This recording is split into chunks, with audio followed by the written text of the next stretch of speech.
வணக்கம் மக்களே! இன்னைக்கு நம்ம வீடியோல எத பத்தி பார்க்க போறோம்னா, பயிர்க்கடன் தள்ளுபடி. விவசாயிகளோட பயிர்க்கடன் தள்ளுபடியும், விவசாயிகளோட நகைக்கடன் தள்ளுபடியில ஏதாவது புதுசா ரீசென்ட்டா நியூஸ் வந்திருக்கான்னு தான் பார்க்க போறோம். அப்டேட் வந்திருக்காண்டு. இத பத்தி டிவிகே கவர்ன்மெண்ட் சிஎம் சார் என்ன சொல்றாங்க?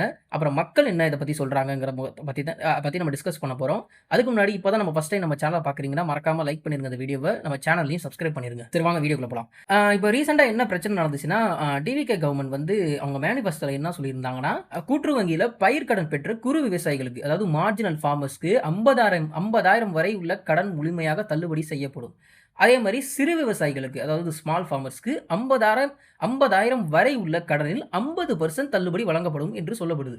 அவங்களோட மேனிஃபெஸ்டோல என்ன சொல்லப்பட்டுச்சுன்னா, 5 ஏக்கருக்கு குறைவாக நிலம் வைத்துள்ள விவசாயிகளுக்கு 100% கடன் தள்ளுபடியும், 5 ஏக்கருக்கு மேல் நிலம் வைத்துள்ள விவசாயிகளுக்கு 50% கடன் தள்ளுபடியும் சொல்லப்பட்டிருந்துச்சு. உங்களுக்கே புரியும். அது வந்து எந்த அளவுக்கு டிஃபரன்ஸும், இது எந்த அளவுக்கு டிஃபரன்ஸ். அது மூலியமா பல விவசாயிகள் கிட்டத்தட்ட 14 15 லட்சம் விவசாயிகளுக்கு வந்து இது மூலியமா பெனிஃபிட்ஸ், அதாவது நல்லது நடந்திருக்கும்.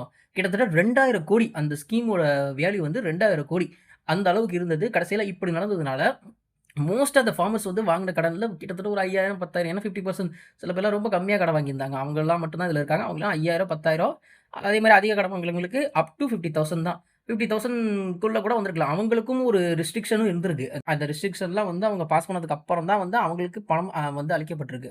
பணமும் சரி, அந்த பயிர் கடனும் தள்ளுபடி செய்யப்பட்டிருக்கு. இதுக்கு மக்கள் வந்து ரொம்ப எதிர்ப்பு தெரிவிக்க ஆரம்பிச்சுட்டாங்க. ஏன்னா, இது எப்படி சொல்றது? அவங்க சொன்ன ஸ்கீமும், இந்த ஸ்கீமும் ரொம்ப டிஃபரெண்ட். இதுக்கும் அதுக்கும் சம்மந்தமே கிடையாது. அவங்க சொன்னது வந்து இந்த ஏக்கர் கணக்குல பார்க்குறது. ஆனா இங்க வந்து எப்படி ஆயிடுச்சுன்னா, பண கணக்குல பார்க்குற மாரி வச்சுட்டாங்க. 50,000க்கு மேல நீங்க வாங்கியிருந்தீங்கன்னா, இந்த மாரியும் 50% வரைக்கும், 50,000 கீழ வாங்கியிருந்தீங்கன்னா, தள்ளுபடியும் அந்த மாரி சொல்லி வந்துட்டு. இப்ப நகைக்கடன் தள்ளுபடிய பத்தி பார்ப்போம். நகைக்கடன் வந்து போன கவர்மெண்ட்ல 2021ல அனவுன்ஸ் பண்ண ஒரு ஸ்கீம். என்னன்னா, கோஆப்பரேட்டிவ் பேங்க் இப்ப நடக்கிறதும் வந்து இந்த கோஆப்பரேட்டிவ் பேங்க் அந்த அந்த சார்ந்த பேங்க்ல வாங்குன லோன்ஸ் மட்டும் தான் வந்து இதுக்கு எலிஜிபிள். அதே மாரி அப்பயும் 5 சவரன் நகைகள் வரைக்கும் நகை கடன் தள்ளுபடி பண்ணப்பட்டிருக்கு. அதுக்கு யாரெல்லாம் எலிஜிபிளா இருந்தாங்கன்னா, இந்த மாரி கோஆப்பரேட்டிவ் பேங்க், கோஆப்பரேட்டிவ் சொசைட்டி இதுல வந்து வாங்குன லோன் எடுத்தவங்களுக்கு மட்டும் தான். அதாவது அந்த கோல்டு லோன் எடுத்தவங்களுக்கு தான் வந்து எலிஜிபிலிட்டியா இருந்தாங்க. அப்புறம் வெறும் 5 சவரன் நகை வரைக்கும் தான். மொத்தமா அதுக்கு கணக்கெடுத்தோம்னா 40 கிராம் கோல்டு வச்சிருக்கவங்களுக்கு மட்டும் தான் இதா இருந்துச்சு. அதே மாரி ஒரு கட் ஆஃப் டேட்டும் வச்சிருந்தாங்க. அதாவது மார்ச் 31, 2021. அதுக்கு முன்னாடி வந்து அதோட அவுட்ஸ்டாண்டிங் வந்து இருந்திருக்கணும். அதுக்கு மேல இருந்துச்சுன்னா, அவங்களுக்கு அந்த தள்ளுபடி வந்திருக்காது அப்படின்னு சொல்லப்பட்டிருந்திருக்கு. அதுக்கப்புறம் முக்கியமான ஒரு விஷயம் என்னன்னா, ஒரு குடும்பத்தில பல பேர் லோன் வாங்கியிருந்தாங்கன்னா, அந்த குடும்பத்தில ஒரே ஒரு ஆட்களுக்கு மட்டும் தான் அந்த கடன் லோன் தள்ளுபடி செய்யப்படும்னு கவர்ன்மெண்ட் கூறப்பட்டிருந்துச்சு. இப்ப நான் வந்து இப்ப எப்படி சொல்றேன்னா, நீங்க ஒரு குடும்பத்தில இருக்கீங்க. ஒரு 3 பேரு கடன் லோன் போட்டிருக்கீங்க. விவசாய குடும்பத்தில. அந்த 3 பேர்ல ஒரு ஆள் வந்து 2 சவரன், ஒரு ஆள் வந்து 3 சவரன், ஒரு ஆள் வந்து 4 சவரன் போட்டிருக்கீங்கன்னா, இப்ப நீங்க அந்த 4 சவரன் போட்டு அவங்களுக்கு மட்டும் தள்ளுபடி செய்றதுக்கு கவர்ன்மெண்ட் கிட்ட வந்து கேட்டு வாங்கலாம். மீதி 2 சவரனும், 3 சவரனுக்கும் நீங்க தான் வந்து அது கட்டுற மாரி இருக்கும். மொத்தம் 3 பேர்ல ஒரு ஆட்களுக்கு மட்டும் தான் ஒரு ஃபேமிலில இந்த கோல்டு இது செய்யப்படும் அப்படின்னு சொல்லி இது பண்ணாங்க.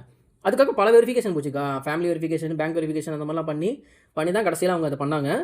சிஎம் சார் வந்து அவங்க மேனிஃபெஸ்டோலயும் சரி, மத்த இதுலயும் சரி, நகைக்கடன் தள்ளுபடிய பத்தி ஒரு மென்ஷனும் பண்ணல.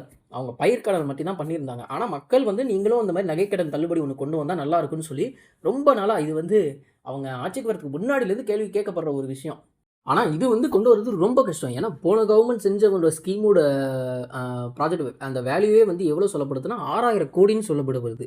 அது மூலியமா ஒரு கிட்டத்தட்ட 14,00,000 பேரோட லோன்ஸ் வந்து முடக்கப்பட்டிருக்கு. 14,00,000 பேரோட லோன்ஸ் வந்து தள்ளுபடி செய்யப்பட்டிருக்கு.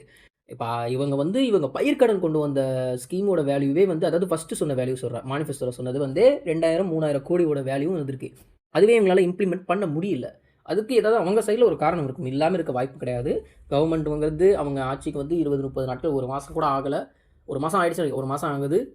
அதனால அவங்க வந்து அவ்வளோ டக்குன்னு இவ்வளோ பெரிய ஸ்கீம்ஸ்லாம் டக்குன்னு கொண்டு வர முடியாது. அந்த மாரி 6,000 கோடி, 7,000 கோடிக்குள்ள ஸ்கீம கொண்டு வரது ரொம்ப கஷ்டம். என்ன பொறுத்தவரைக்கும் நான் அதான் சொல்லுவேன். நீங்க வந்து இந்த நகைக்கடன் தள்ளுபடிய எதிர்பார்க்கிறது, என்னை பொறுத்தவரைக்கும் வாய்ப்பு ரொம்ப கம்மி. அந்த விஷயம் நடக்கிறதுக்கு வாய்ப்பு ரொம்ப கம்மி. பயிர்க்கடன் தள்ளுபடி வேணும்னா இப்போதைக்கு, ஏன்னா பல பேர் வந்து ரொம்ப எதிர்ப்பு தெரிவிக்கிறாங்க. நீங்க சொன்னது வேற, செய்றது வேற. ஒண்ணு லேட்டாவது இத நீங்க இம்ப்ளிமெண்ட் பண்ணணும். இப்போ உடனே செய்யணும்னு சொல்லல. நீங்க லேட்டா இம்ப்ளிமெண்ட் பண்ணுங்க. ஆனா சொன்னத மட்டும் செஞ்சுருங்க அப்படின்னு சொல்லி கேட்குறாங்க. அது வேணா நடக்கிறதுக்கு கொஞ்சம் வாய்ப்புகள் இருக்கு. ஏன்னா எல்லாரும் இப்பலாம் கேள்வி கேட்க ஆரம்பிச்சுட்டாங்க. முன்ன மாரி கிடையாதுங்க. ஒரு நடக்கலன்னா கேள்வி கேட்குறாங்க. கவர்மெண்ட்ட கேள்வி கேட்குறாங்க. ஓட்டு போட்டவங்க, அந்த கட்சிக்கு ஓட்டு போட்டவங்கலேருந்து ஓட்டு போடாதவங்க வரைக்கும் கேள்வி கேட்குறாங்க. ஸோ நீங்க அது வேணா எதிர்பார்க்கலாம். நகைக்கடன் தள்ளுபடி இப்போதைக்கு வரும் என்று எதிர்பார்க்க முடியாது. அத பத்தி எந்த நியூஸும் இல்லை. அந்த கட்சியில் உள்ள ஆட்களும் அதை பற்றி எதுவும் சொல்லவும் இல்லை. ஸோ அதுதான் இப்போதைக்கு நடந்திருக்க அப்டேட்டு.